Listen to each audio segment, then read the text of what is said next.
जय श्री माता जी। परम पूज्य श्री माता जी, कृपा करके आप सारे देव देवियों के साथ पधारिए और आप ही की ये ध्यान और मेडिटेशन के दरबार को ध्यान से, निर्विचारिता से आनंद उपभोग कराइए। हम सब सारे विश्व की सभी शांत और शुद्ध आत्मा आप ही की प्रतीक्षा कर रही है। माँ, कृपा करके आप पधारिए। परम पूज्य श्री माता जी, आप ही की श्री चरण कमल पर कोटि कोटि नमन। कुंडली उठा के बंधन लेंगे।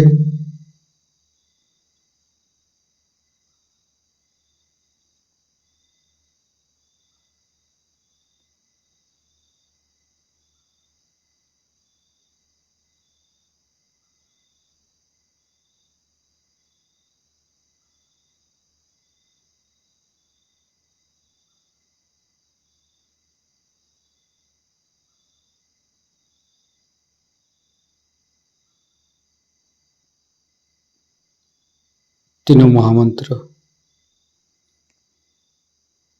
ओम तमेव साक्षात् श्री महालक्ष्मी महासरस्वती महाकाली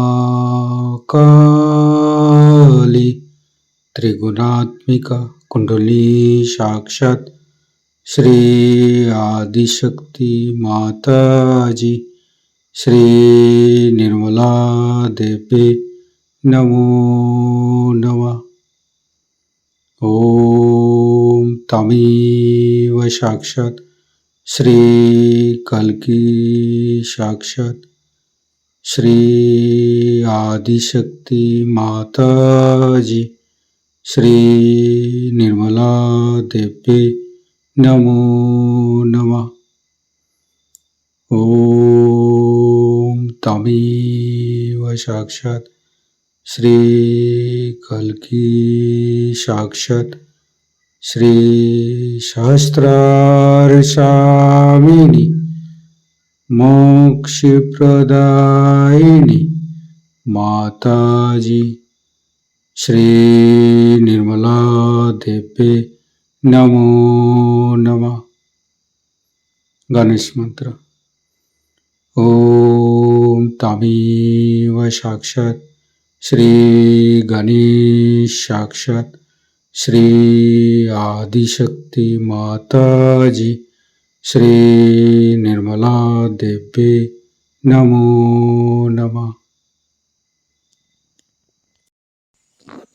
दोनों हाथ खोल के श्री माता जी के सामने बैठेंगे। माँ के बिंदी को देखते रहेंगे। मन में ध्यान का स्थिति लेके आएंगे। मन में अच्छे अच्छे भाव, अच्छे अच्छे चिंता लेके आएंगे।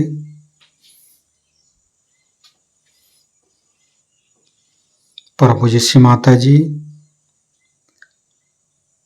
ये हृदय, ये हमारी सांसें, ये रोम रोम आप ही का तो दिया हुआ। माँ, कृपा करके आप हमारे हृदय पर आइए और हमारे हृदय में माँ जगदम्बे के रूप में समस्त बाधाएं को, समस्त रोगों को दूर कीजिए। माँ, हे आदिशक्ति माँ, कृपा करके हमारे हृदय को सच कीजिए। सच हृदय कमलासन पर श्री चरण को स्थापित कीजिए। माँ, संपूर्ण चित्त अपना हृदय पर परम पूज्य श्री माता जी को देखते रहेंगे। हृदय के अंदर परम पूज्य श्री माता जी, आपकी पूजा हमारे हृदय पर होने दीजिए। माँ, हे आदिशक्ति माँ, हम अज्ञानी हैं। हमारी अज्ञानता के बस में यदि आपकी शान के खिलाफ कोई गलती हुआ हो, कृपा करके आप मुझे क्षमा कर दीजिए माँ। हे आदिशक्ति माँ, हमारे हृदय पर आइए। फिर धीरे धीरे चित्त को हम मूलाधार चक्र पर ले जाएंगे। लेफ्ट मूलाधार, राइट मूलाधार, मध्य मूलाधार देखते रहेंगे। हे भगवान, हे आदिशक्ति माँ, आप ही तो प्रभु गणेश है। कृपा करके हमारे शरीर की तीनों नाड़ी, सातों चक्र के अंदर समस्त दोषों को, समस्त रोगों को, समस्त बाधाओं को दूर कीजिए माँ। हे परमपिता परमेश्वर, हम कभी अतीत में चला जाते, कभी भविष्य में चला जाते, हमें मध्य में स्थापित कीजिए, हमें वर्तमान में स्थापित कीजिए माँ। संपूर्ण चित्त शरीर के मध्य भाग पर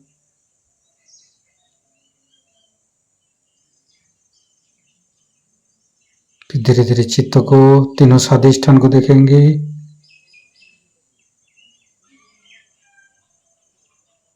तीनों नाभि, लेफ्ट, राइट, मध्य। श्री माता जी, आप ही तो संतोष प्रदान करते हैं। कृपा करके हमें संतोष प्रदान कीजिए, हमें उदार बनाइए। फिर धीरे धीरे चित्त को लेफ्ट हृदय, हे आदिशक्ति माँ, आपकी परम कृपा में हम शुद्ध आत्मा है। कृपा करके हमारी आत्मा को परमात्मा के साथ जोड़िए माँ। हे आदिशक्ति माँ, आप ही तो शिव पार्वती है। कृपा करके हमारे बाएं हृदय पर आइए और हमारी आत्मा को परमात्मा के साथ जोड़िए। संपूर्ण चित्त बाएं हृदय पर रखेंगे। शिवोम बार बार करेंगे। शिवोम, शिवोम, शिवोम, शिवोम, शिवोम, शिवोम, शिवोम, शिवोम, शिवोम, शिवोम। साक्षात श्री आदिशक्ति माता जी, श्री निर्मला देवी नमो नमः। धीरे धीरे चित्त को राइट हृदय, परम पूज्य श्री माता जी, आप ही तो सीताराम है। कृपा करके हमारे राइट हृदय के समस्त दोषों को दूर कीजिए। मुझे मर्यादा प्रदान कीजिए माँ, मुझे मर्यादित बनाइए। धीरे धीरे चित्त को मध्य हृदय, परम पूज्य श्री माता जी, कृपा करके आप माँ जगदम्बे के रूप में हमारे हृदय पर पधारिए और हमें निर्भय बनाइए, हमें साहसी बनाइए। फिर धीरे धीरे चित्त को तीनों विशुद्धि, लेफ्ट, राइट, मध्य, फ्रंट आज्ञा, बैक आज्ञा, सहस्त्रार, परम पूज्य श्री माता जी, हमारे अंदर अहंकार, प्रति अहंकार को दूर करके हमारे ब्रह्मानंद को खोल दीजिए माँ। मध्य हृदय के साथ सहस्त्रार को जोड़ेंगे।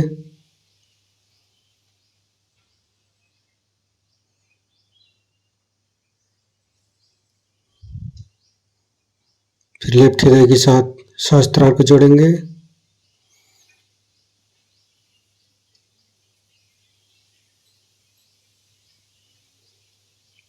राइट हृदय के साथ सहस्त्रार को जोड़ेंगे।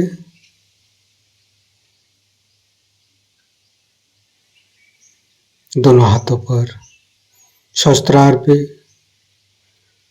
परम पूज्य श्री माता जी की चैतन्य लहरी अनुभव करते रहेंगे।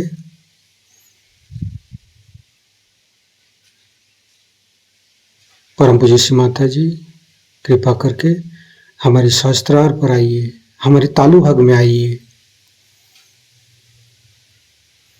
संपूर्ण निर्विचारिता स्थिति, ध्यान की स्थिति, निर्विचारिता का मंत्र लेंगे। ओम तमेव साक्षात श्री निर्विचारिता साक्षात श्री आदिशक्ति माता जी श्री निर्मला देवे नमो नमः। संपूर्ण चित्त तालु भाग पर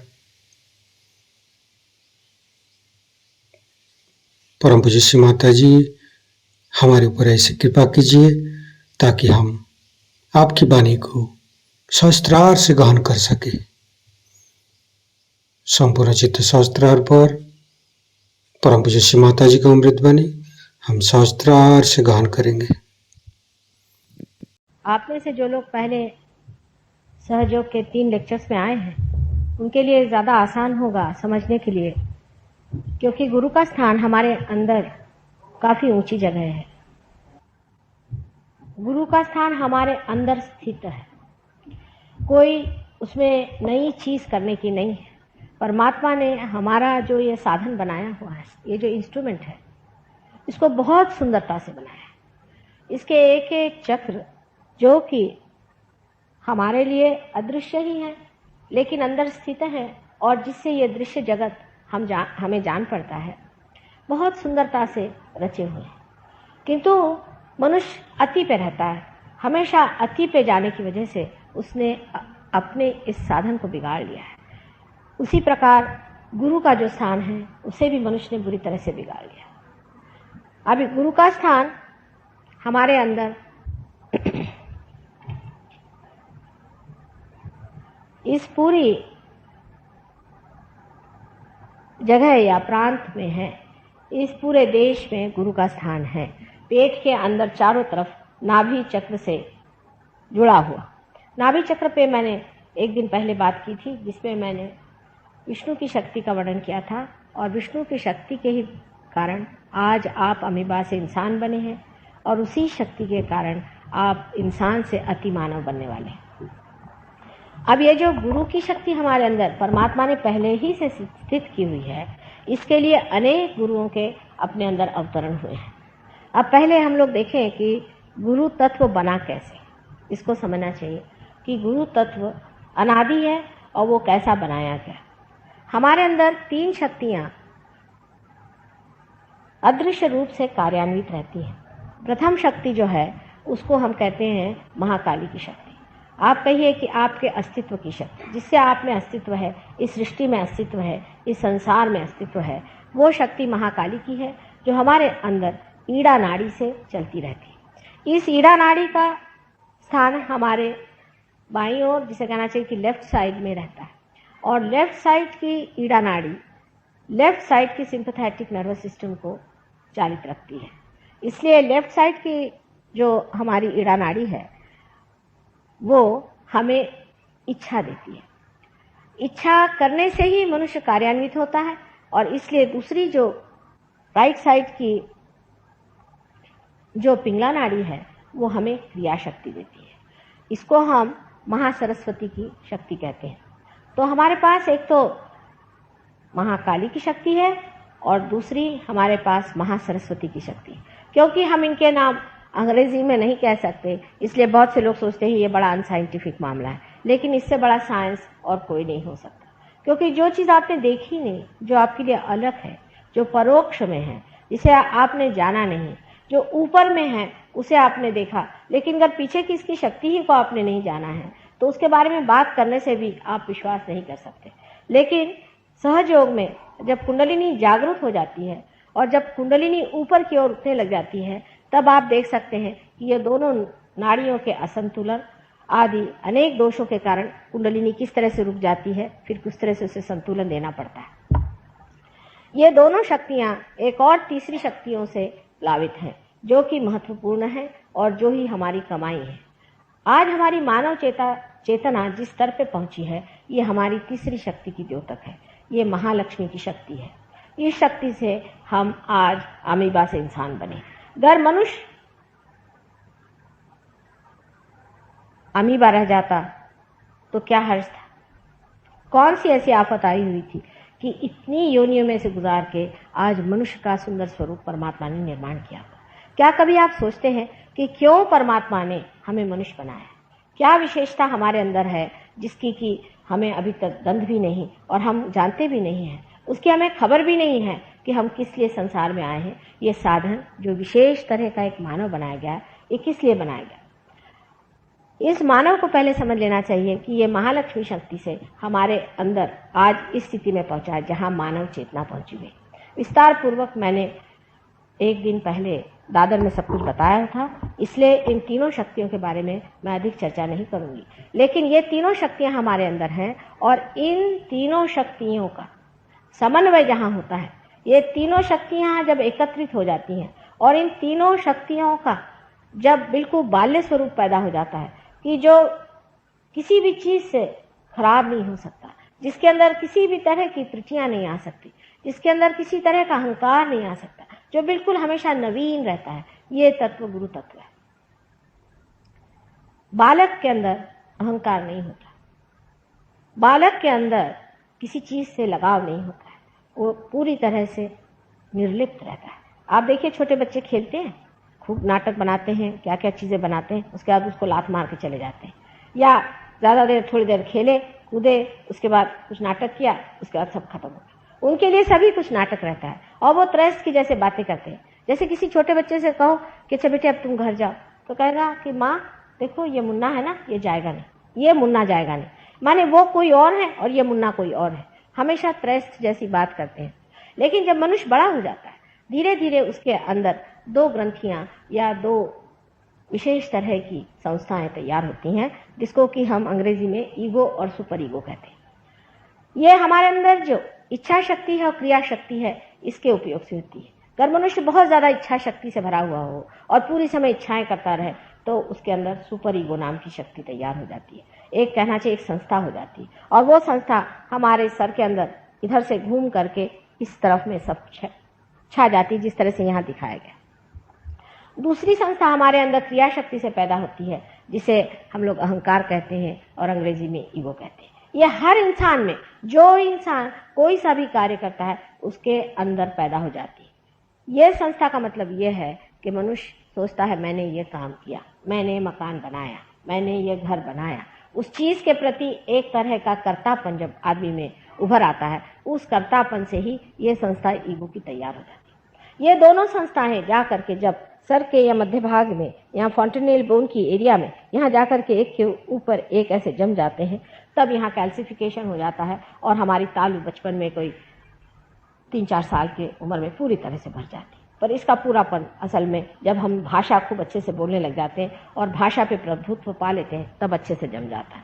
उसके भी अनेक कारण हैं, पर आज हम गुरु तत्व की बात कर रहे हैं।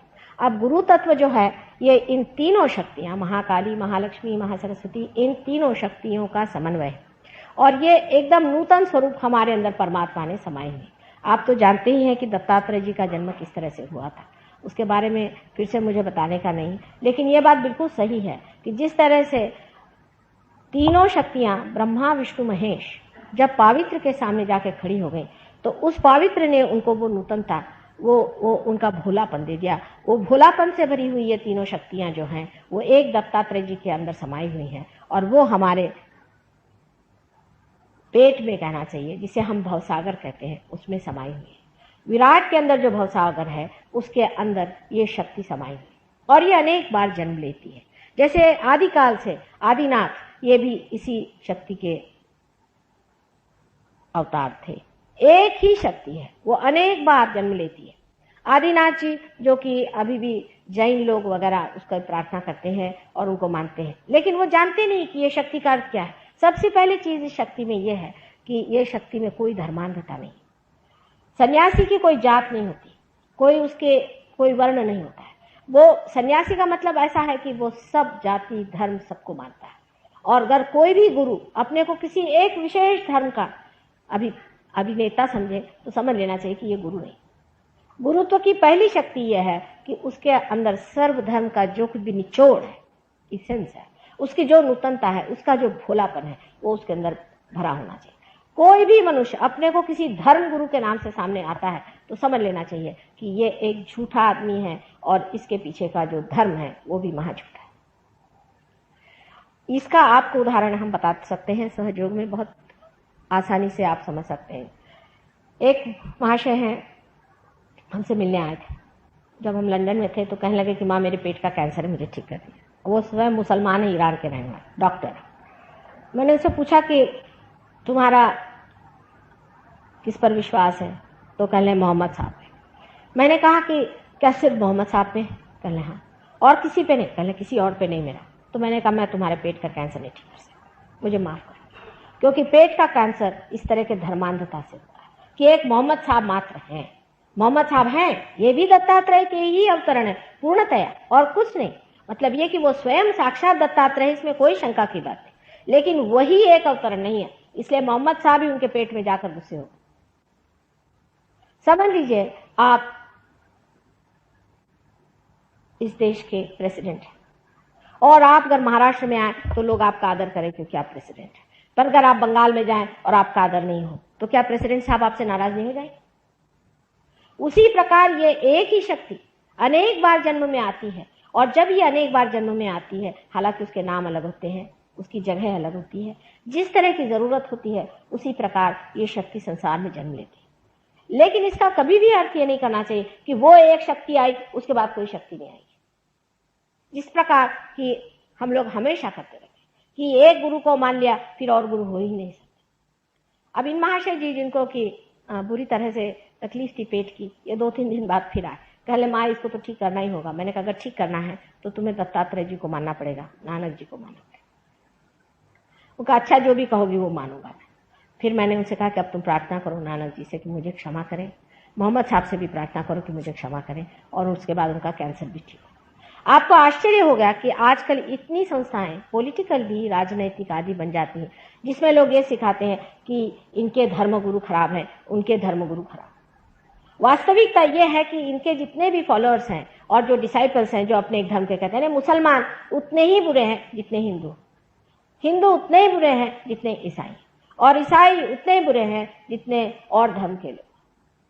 इनके जितने भी डिसाइपल्स हैं, इन्होंने अपने गुरु को पहचाना नहीं और उनके कहने के अनुसार बिल्कुल नहीं चल रहा। इसका एक उदाहरण मैं आपसे दे सकती हूँ कि समझ लीजिए कि ईसाई लोग, ईसा मसीह ने अगर कोई बात खास कर कही होगी तो ये कि तुम लोग किसी भी मृत चीज के पीछे में मत जाओ, और भूत पिशाच आदि चीजों के पीछे में तो बिल्कुल नहीं जाना। किसी भी तरह से आपको चाहिए कि आप भूत पिशाच आदि जो कुछ डेड है उसे दूर रहें।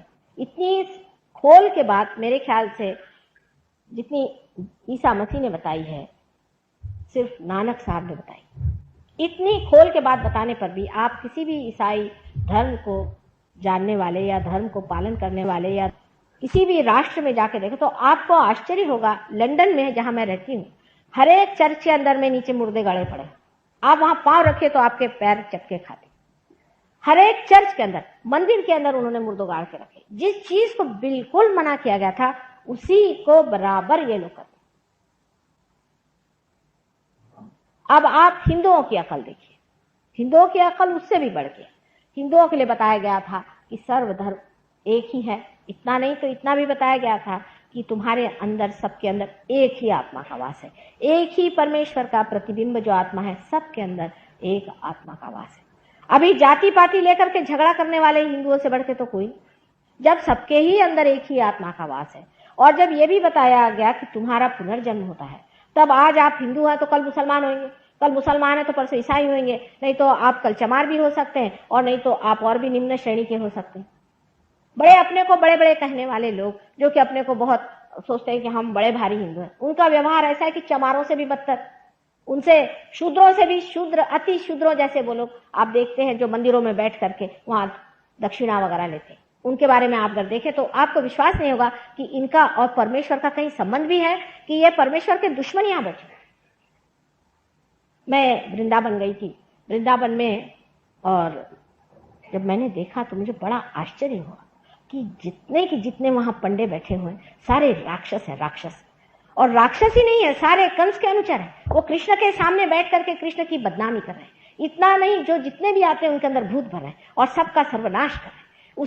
उन मंदिरों में से और उन सुंदर जगहों में से कृष्ण स्वयं उठ गए हैं, वो वहां रहना ही नहीं चाहते, ऐसी गंदी जगह। और आप आंखों से देखते हैं कि आपको रात दिन लूट रहे हैं, आपके साथ इतनी ज्यादती कर रहे हैं, आपको इतना झूठ बता रहे हैं, गांजा और क्या क्या ये चीजें होती हैं वहां बेचते हैं, औरतों को बेचते हैं, जेवर चुराते हैं। कोई चीज उन्होंने छोड़ी नहीं, तो भी हम उनको महागुरु समझ करके सब उनके चरणों में चले जाते।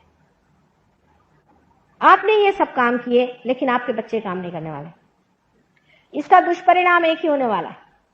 वो दुष्परिणाम ये है कि आपके बच्चे कहेंगे कि ये परमात्मा कोई चीज नहीं, ये सब झूठ बात है, ये एक ढकोसला है। इसका परिणाम अनेक देशों में हुआ है। जैसे हमारे एक शिष्य हैं और वो अल्जीरिया के रहने वाले मुसलमान हैं। वो जब लंदन आए, लंदन में वो हमारे पास आए तो उन्होंने कहा कि माँ मेरा तो विश्वास ही नहीं भगवान। हमारे यहाँ जितने यंग लोग हैं जो पढ़े लिखे हैं, डॉक्टर्स हैं, आर्किटेक्ट्स हैं, वकील हैं, उनका कोई विश्वास परमात्मा पे नहीं। वो कहते हैं ये सब फेनेटिसिज्म है, सब झूठ है, ये पैसा कमाने के धंधे, और ये सारी संस्था ही बिल्कुल गलत है। उसके बाद जैसा कि सहयोग का एक बड़ा भारी वरदान रहता है, वो एकदम से पार होगा। पार होने के बाद वो सहयोग में जम गए। उन्होंने 500 लड़कों को पार करा और उनका परमेश्वर पे विश्वास बिल्कुल दृढ़ करा दिया। क्योंकि जब आप एक एक्सट्रीम से, एक अति से दूसरे अति पे जाते हैं, तभी बीचों बीच ये गुरु तत्व आपको पकड़ लेता है। गुरु का मतलब वो होता है कि जो आपको घसीट ले, खींच ले, आकर्षण कर। लेकिन आजकल के गुरु जो आपको आकर्षित करते हैं वो नानाविध ऐसी ऐसी चीजों से करते हैं कि आप लोगों पे आश्चर्य होता है कि आप ऐसे गुरु लोगों को क्यों मानते। ये तो कम से कम जानना चाहिए कि गुरु के अंदर कुछ न कुछ बेसिकली, जिसे कहना चाहिए मूलतः, उसमें कोई विशेषता होनी चाहिए। गुरु का मतलब है आपसे ऊंचे उठे हुए आदमी, आपसे एक ऊंची दशा में पहुंचे हुए आदमी। आपसे जो निम्न स्तर पे है वो आपके गुरु कैसे हो सकते? जो आदमी पैसा खाता है आपसे, आपके पैसे पे जीता है, जो एक पैरासाइट है। आप कभी किसी के यहां जा करके मुफ्त रहेंगे, मुफ्त खाना खाएंगे? जो आदमी जिंदगी भर यही करता आया, वो आदमी आपका गुरु कैसे हो सकता है? वो आपका आश्रित हो सकता है, नौकर हो सकता है। वो आपका गुरु कैसे हो सकता है जिसने जिंदगी भर कोई काम धंधा नहीं किया और सिवाय आपसे पैसा लेकर के उस पर जीता रहा? इस तरह के पैरासाइट आप सुबह से शाम तक पालते रहते और उनके गुरु मान्यता मान करके और उनके लिए दुनिया भर की चीजें आप वहां भेजा करते हैं और उनको पूरी तरह से पूरी करते हैं। यहां तक इस चीज का पहुंच गया है मामला कि कुछ कुछ गुरु तो यह है कि अपने को सोने में, तो कभी हीरे में, तो कभी किसी चीज में तौल लेते और वो सारा तौल अपने पास लेकर के कहते हैं कि जो कुछ तुम मुझे दोगे वो तुमको परमात्मा के पास मिले। इस तरह की झूठी बातें अपने समाज में इतनी सुशिक्षित होते हुए भी हम लोग मान लेते हैं। मुझे आश्चर्य आप पे नहीं होता, मुझे ज्यादा आश्चर्य होता है उन परदेशी लोगों पर जो कि अपने को बड़े विद्वान और बड़े डेवलप समझते हैं। इतना गधापंती करते मैंने इन्हें देखा हुआ कि मैं अगर आपको उन लोगों की बातें बताऊं तो आप आश्चर्य पड़ जाएंगे कि इतने हद तक तो आप लोग जाते ही नहीं गुरुओं के मामले में। गुरु अगर उनसे कहें तो उनकी विष्ठा भी ये खाने के लिए तैयार रहते हैं, इतनी इन लोगों पे हालत खराब है। तब विचार बनता है कि ये इतने पढ़े लिखे लोग इस तरह से क्यों खराबी आ गई, किस तरह से ये इसको मान लेते हैं। और इसका सीधा सरल, बिल्कुल बहुत ही सरल उत्तर ये है कि ये लोग गुरु तो नहीं है, लेकिन ये हिप्नोटाइज करते हैं। इनमें हिप्नोसिस की पावर होती है जिससे आदमी को हिप्नोटाइज कर देते हैं। हिप्नोटाइज करने से आदमी की बुद्धि सारी नष्ट होकर के वो पूरी तरह से इसमें बहता चला जाता है। ऐसे अनेक गुरु इस कलयुग में पैदा हुए। उसमें से कुछ कुछ तो परले दर्जे के राक्षस हैं जिनको कि अनेक बार देवी ने मारा हुआ, फिर से वापस आ गए। और ये राक्षस लोग सारी राक्षसी वृत्तियां, सारी अनैतिकता, हर तरह की चीज आपको सिखाते हैं और आप मुंह बाहे देखते रहते कि क्या मेरे लिए प्रचंड पंडित प्रकांड बिल्कुल वेदांत सुना रहे। गुरु के जो गुण हैं उसमें से पहला गुण यह है कि वो आपके पैसे और आपके धन को ठोकरों पे रखता है। उसके आपके कोई चीज की उसको परवाह नहीं, आप उसको बांध नहीं सकते। वो अपना लहर से चलता है। उसका मन हो तो आपसे बात करेगा, नहीं तो नहीं। आपके आगे पीछे दौड़ने वाला वो नहीं, क्योंकि मैं आपकी मां हूं, मैं आपको समझाती हूं और मैं आपसे समझाती हूं कि बेटे अपने अंदर के गुरु को जानो। अपने रुख पहचानो। लेकिन जो जो मुझे मिले हैं बड़े पहुंचे, वो तो कहते हैं कि इन गधों को 50 गालियां सुनाते, माँ तुम क्यों रियलाइजेशन दे, इनको मरने दो थोड़े देर, इनको ये होने दो। उनकी तो वृत्ति ही इतनी अलग है। हाथ में वो लोग एक एक बड़ा बड़ा डंडा, नहीं तो चिमटा लेके बैठते, और या तो पत्थर लेके बैठते। कोई आदमी उनके पास आए तो उसको पत्थरों से मांगते हैं, भगो यहां से, यहां कुछ नहीं मिलने वाला। माँ की दृष्टि और होती है और गुरु की दृष्टि और होती है, और माँ को गुरु जब बनना पड़ता है तो बड़ी परेशानी की बात है। ये हृदय तो इतना भरा रहता है करुणा से, और इतना साद्र हृदय रहता है, ये निर्वाज बिल्कुल जो प्यार बहा जा रहा है वो देने के लिए माँ इतनी तड़पती रहती है। और उधर गुरुता की वजह से आपके साथ थोड़ा सा डिसिप्लिन भी करना पड़ता है, आपको बताना भी पड़ता है कि बेटा ये गलत बात है। वो कहते भी तकलीफ होती है पर करना ही पड़ता है। ये गुरु तत्व आपके अंदर है, इसका आपने अनेक बार अपमान किया हुआ है, आपके अंदर बसा हुआ है। अब आपको आश्चर्य होगा कि साधारण मनुष्य में भी ये गुरु तत्व किस तरह से कार्यान्वित होता है। जैसे कि आप किसी के घर खाना खाने जाए, अगर आप अच्छे आदमी हैं तो, और अगर आदमी वो दुष्ट प्रकृति का हो या खराब प्रकृति का हो, आप वो खाना पचा नहीं सकते, आपके एकदम उलट जाएगा। आप घर आएंगे कहेंगे बाबा रे बाबा ऐसा पता नहीं क्या था, वहां हालत जी मचलने लग गया। कभी कभी तो यह होता है किसी आदमी को देखो और चक्कर आने लग जाता है कि पता नहीं ये आदमी है कौन। इसी प्रकार एक दिन हम कहीं खाना खाने गए थे, तो बहुत ही वो शरीफ आदमी लग रहे थे, उनकी बीवी थी, 3 बच्चे थे, बड़े शरीफ कर बन के घुमा करते थे। और जाते साथ मेरी हालत खराब हो गई, मैं सास के साथ चलो अब घर मेरे बस का नहीं। कहा भैया ऐसा कैसे, अब तुम तो चीफ गेस्ट हो यहाँ पर। मैंने कहा चाहे जो भी हो मेरा हाल खराब हो, घर चलिए, आप मेरे बस का नहीं, यहाँ तो कुछ बड़ी आतंक की बात चल रही। जब मैं घर पे चली आई उसके बाद 8 दिन में एक छोटी सी लड़की, हमारी लड़की साथ पढ़ती थी, वो आई। तो मैंने उनसे पूछा, उसका भी नाम वही था जो इस महाशय का था। तो मैंने कहा क्या तुम इन्हें जानती हो? कहले वो तो मेरे पिता। मैंने कहा तुम्हारे पिता कि तुम्हारी ऐसी दशा क्यों? कहले उन्होंने मेरी माँ को छोड़ दिया, मेरी माँ की सारी प्रॉपर्टी ले ली और अब इस औरत को रखा हुआ है घर में, और ये 3 बच्चे जो हैं वो ऐसे ही उनके आए। और उसके आंख से एकदम आंसू छलछला पड़े। कहले मेरी माँ बहुत सरल स्वभाव की थी, इतनी रोई, इतना छीका, पर इन्होंने उसे छोड़ दिया और इस औरत को अपने पास रख लिया। अब देखिए कि उस घर में जो दुख था, उस घर में जो तकलीफ उस औरत की थी, उससे सारा वातावरण बिल्कुल दूषित था। और मैं वहां उनकी सारा जो आमोद प्रमोद हो रहा था उसमें बिल्कुल हिस्सा नहीं ले पा रही थी। मेरा जी खुद इतना दुखी हो रहा था और आंखों से आंसू बार बार टपक पड़ रहे थे। मेरी समझ नहीं आ रहा था कि इस वातावरण में ऐसा कौन सा दुख है, ऐसी कौन सा दुखी जीव है जो कि मेरी आत्मा को अंदर से खींच रहा है। और ये बात आप समझ लीजिए कि आपके भी गुरु तत्व में है। आप किसी के घर जाते हैं तो आप देखते हैं कि आपको उनका अन्न पसंद नहीं आता। ये सब गुरु तत्व आपके अंदर है, लेकिन आप उसे जागरूक नहीं रखते। अब गुरु तत्व को मारने के तरीके क्या है वो मैं आपसे बताऊं। मनुष्य किस तरह से अपने गुरु तत्व को मारते रहता है। किसी को बुरा नहीं लगना चाहिए, क्योंकि मैंने कहा है मैं माँ हूं, जो सही बात है मैं आपको बताऊंगी और मुझे बतानी पड़ेगी, उसमें बुरा मानने की कोई भी बात नहीं। सब लोग समझ से इस बात को समझ लें कि हम अपने गुरु तत्व को हर समय खराब करते रहते हैं, और किस तरह से हम अपने गुरु तत्व को खराब करते हैं वो देख लीजिए। एक तो गुरु तत्व में हमारे अंदर जो चेतना है, जिसे हम अवेयरनेस कहते हैं, इसको संभालने वाला हमारा लिवर है, इसे यकृत कहते हैं। जब तक हमारा यकृत ठीक रहेगा हमारी अवेयरनेस चेतना ठीक रहती है, और जैसे ही हमारा यकृत खराब हो जाता है हमारी चेतना मचलने लग जाती है। आपने देखा होगा जिसे पित्त होता है, उस आदमी ने देखा होगा कि जब भी पित्त वाला आदमी जरा सा कुछ तला हुई चीज खा ले उसको फिर से वॉमिटिंग शुरू हो जाता है। पेट के अंदर आपकी अवेयरनेस को पोषित करने वाला ये यकृत है, और इसलिए यकृत का ठीक रखना बहुत जरूरी है। अब यकृत क्या करता है? यकृत जो भी कुछ, ये लिवर जो है, ये जो भी कुछ हम जहर खाते हैं, जो भी हमारे अंदर गलती से चला जाता है उसको अलग कर देता है, उसको एनालाइज कर लेता है, और जो कुछ भी जहर है उसको खून के द्वारा वो खून में लौटा देता है, जिसको कहना sorting out of the poisons. वो सारा काम लिवर करते रहता है। अब इसका बिगड़ना बहुत देर से पता चलता है, धीरे धीरे ये काम होते रहता है। पर कोई ऐसी चीजें हैं जिनके कारण ये यकृत या ये जो लिवर है हमारे पेट के अंदर राइट साइड में, ये बहुत ही जल्दी खराब हो जाता है। सबसे बड़ी चीज जो यकृत के विरोध में है वो है शराब।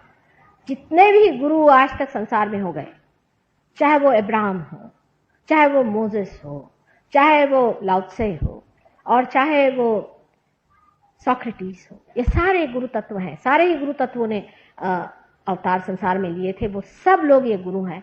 इसमें से कोई भी गुरु हो, सब ने कहा है कि शराब पीना मानव धर्म के विरोध में, क्योंकि अपने 10 धर्म पेट में है, उस 10 धर्मों पे आक्रमण होता है, जबकि हमारी चेतना पे आक्रमण होता है। अगर मनुष्य की चेतना ही कम हो जाए, जब वो चेतना के ही विरोध में बैठती है चीज, तो वो हमारे लिए गलत है। लेकिन अभी कुछ दिन पहले हमारे एक शिष्य थे, जिन्होंने सहयोग में ही इस पर बड़ा काम किया और उनको अब उस पर डॉक्टरेट मिली हुई है लंदन में। मॉरिशस के रहने वाले, उनका नाम रेजिस है। उन्होंने अब ये सिद्ध कर दिया कि किस तरह से शराब हमारे विरोध में पड़ती है, क्या वजह है। अब ये बहुत ही सूक्ष्म चीज है, इसे आप समझ लें कि हाइड्रोजन ऑक्सीजन से बना हुआ पानी का एक परमाणु है, हाइड्रोजन और ऑक्सीजन। उसमें से ऑक्सीजन एक है उस परमाणु में और 2 हाइड्रोजन के अणु हैं। इस प्रकार 3 अणुओं से बना हुआ एक परमाणु है। अब जब न्यूट्रल स्टेट में रहता है तो ऑक्सीजन बीच में रहता है, दोनों साइड में हाइड्रोजन रहता है। जब रक्त का पानी जब हमारे लिवर के पास जाता है, तब लिवर से ये जो पानी है, ये जो कुछ भी उसके अंदर बसा हुआ जहर है, पॉइजन है, उसे खींच लेता है। अगर न्यूट्रल स्टेट में रहा तो बहुत ही आसान है। लेकिन जबकि समझ लीजिए ये लिवर है और लिवर में ऐसे न्यूट्रल स्टेट में वो आ जाए तो वो ले सकता है। लेकिन अगर समझ लीजिए इस तरह से हो जाए तो कुछ भी रिसीव नहीं कर पाता। जब आप शराब पीते हैं तो शराब के फर्मेंटेशन के प्रेशर की वजह से ऑक्सीजन नीचे आ जाता है और हाइड्रोजन ऐसा आ जाता है और ये कुछ भी रिसेप्शन नहीं हो पाता, कुछ भी ले नहीं पाता, कुछ भी स्वीकार नहीं कर पाता। इसके कारण उसके अंदर का जो पॉइजन है वो वैसे ही बना रहता है। लेकिन आपने देखा होगा कि कोई आदमी शराब पीता है लेकिन उसे टेम्परेचर नहीं आता। अगर आदमी शराब पीने से उसे टेम्परेचर नहीं आता, उसके अंदर की जो हीट है वो सिर्फ लिवर में या किसी न किसी ऑर्गन में जमा होती रहती है। लेकिन जो पानी है, जो कि हमारे खून में बहुत ही जरूरी चीज है, वो पानी इस तरह से हो जाने की वजह से वो उसको शोषण नहीं कर पाता और हर एक जितने भी ऑर्गन्स हमारे बॉडी के हैं, पहले तो लिवर चौपट होता है, उसके बाद हर एक ऑर्गन धीरे धीरे वो सब में गर्मी आने लग जाती है और ऐसा आदमी गर्मी से झुलसते जाता है। लिवर भी यही चीज होती है, ऐसा नहीं है, सारे ही ऑर्गन्स में थोड़ा थोड़ा होता है। अब यही बात बढ़ करके बहुत बड़ी हालत में कैंसर में होती है। कैंसर में भी ऑक्सीजन और हाइड्रोजन दोनों इस तरह से हो जाते हैं, बहुत ही इस तरह से हो जाते हैं जिससे रिसेप्शन नहीं होता है। और इसीलिए आपने देखा कि कैंसर के पेशेंट्स को जब तक बिल्कुल बुरी हालत ना हो जाए बुखार नहीं आता। मुंह पे चट्टे आएंगे, काले चट्टे हो जाएंगे, बदन पे चट्टे आएंगे, तरह तरह की चीजें होंगी, गर्मी बदन में लगेगी, बहुत ज्यादा गर्मी लगेगी, लेकिन उसको टेम्परेचर नहीं। अब ये बात जब उसने पता लगाई तो आप सोचिए कि इंग्लैंड यूनिवर्सिटी ने उसे डॉक्टरेट दे दी। अब ये बात निर्विवाद है, चाहे आप बुरा माने चाहे भला माने, कि शराब पीने से आपकी चेतना तो कम होती है लेकिन आपके अंदर का पॉइजन बना रहता है। और दूसरी बात उससे ये होती है कि आपकी जो आर्टरीज है, आर्टरीज का भी पॉइजन आप खींच नहीं पाते। और क्योंकि इस तरह से हाइड्रोजन का जो इस तरह से झुकाव हो जाता है, उसके कारण एक हार्डनिंग जिसे कहते हैं वो आर्टरीज में हो जाती है। और वो हार्डनिंग जो हो जाती है, इसकी वजह से आर्टरीज जो है वो शराबी आदमी की एकदम फ्लेक्सिबल नहीं रहती, इसलिए उसका खून नहीं सरकता और उसको ऐसी ऐसी बीमारियां होती हैं जैसे कि हार्ट, और हार्ट के अलावा जिसे कहना चाहिए गैंग्रीन आदि, जिसमें कि खून जाकर एक जगह जम जाए और ये सड़ जाए, फिर ये सड़ जाए। माने इतनी दुर्दशा करने की क्या जरूरत है। वास्तविकता शराब चीज जो है, फर्मेंटेड शराब जिसे कहते हैं, एक तो होता है कि वाइन, वो तो बहुत अच्छी चीज है कि जिसमें कि फर्मेंटेशन नहीं हुआ, जो कि सिर्फ रस हो द्राक्ष का, वो तो वाइन हुआ। पर जो जिसको हम लोग वाइन समझते हैं, वो जो अल्कोहलिक वाइन होता है, वो जो शराब होती है, उस शराब को परमात्मा ने इसलिए बनाया है अल्कोहल को कि कोई चीज को पॉलिश करने के लिए। हर एक चीज को पॉलिश करना हो, जैसे आपको डायमंड्स उसको पॉलिश करना तो आप जिन से करिए, कोई चीज को पॉलिश करना तो स्पिरिट से करिए, ये पॉलिश है।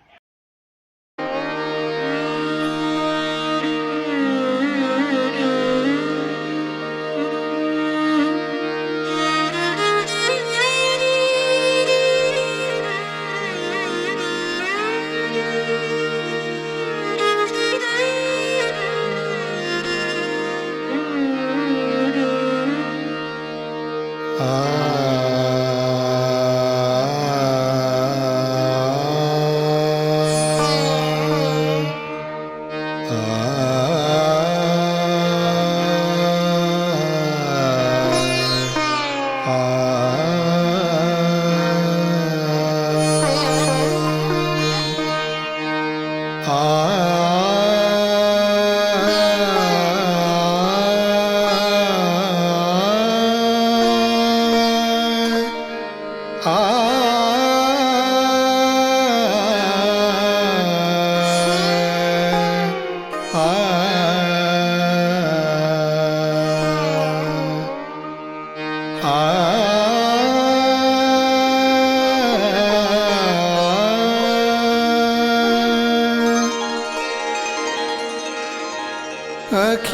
जगत जननी तू देवी अखिल जगत जननी तू देवी महिषासुरमर्दिनी भवतारिणी महिषासुरमर्दिनी भवतारिणी त्रिविधताप मनीचे मम शमवी त्रिविधताप मनीचे मम शमवी अखिल जगत जननी जननी तू देवी देवी देवी देवी अखिल जगत जननी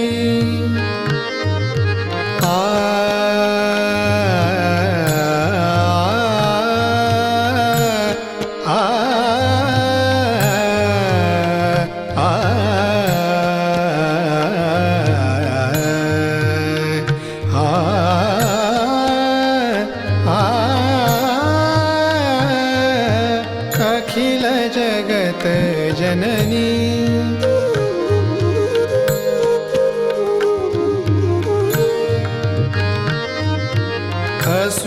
असुरपतितमय धरा जाहली असुरपतितमय धरा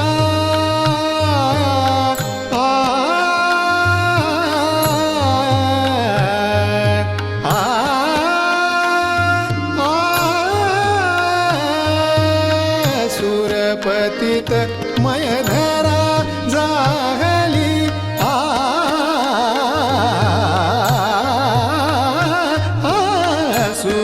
असुरपतितमय धरा जाहली भाव भक्ति निर्मल सेवा मुरली भाव भक्ति निर्मल सेवा मुरली दलन करुनियरी जन मन रमवी अखिल जगत जननी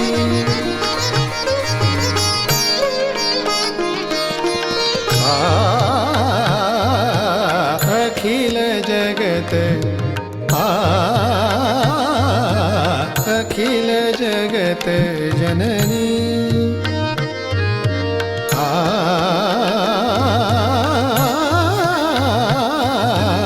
अखिल जगत जननी तू देवी अखिल जगत जननी अखिल जगत जननी अखिल जगत जननी तू देवी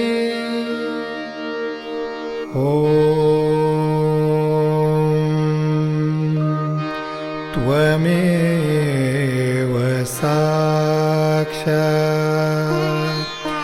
श्रीजगदम्बा साक्षात् श्री आदिशक्ति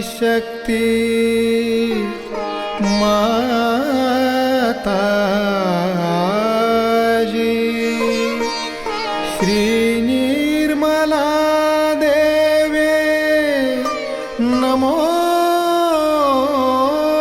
नमः नमो नमः नमो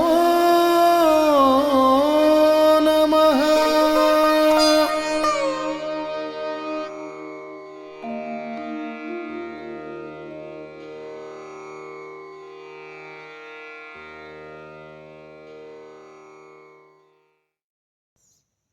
संपूर्ण ध्यान का स्थिति, निर्विचारिता का स्थिति। इस स्थिति पर परम पूज्य श्री माता जी को परम चैतन्य अनुभव करते हुए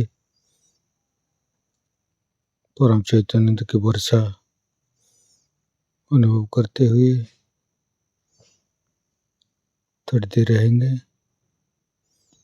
प्रे करेंगे परम पूज्य श्री माता जी, आज का एवं अमृत ध्यान पर आपने जो हमको परम चैतन्य अनुभव कराया, इसके लिए मैं आपको कोटि कोटि नमन। कुंडली उठा के बंधन लेंगे।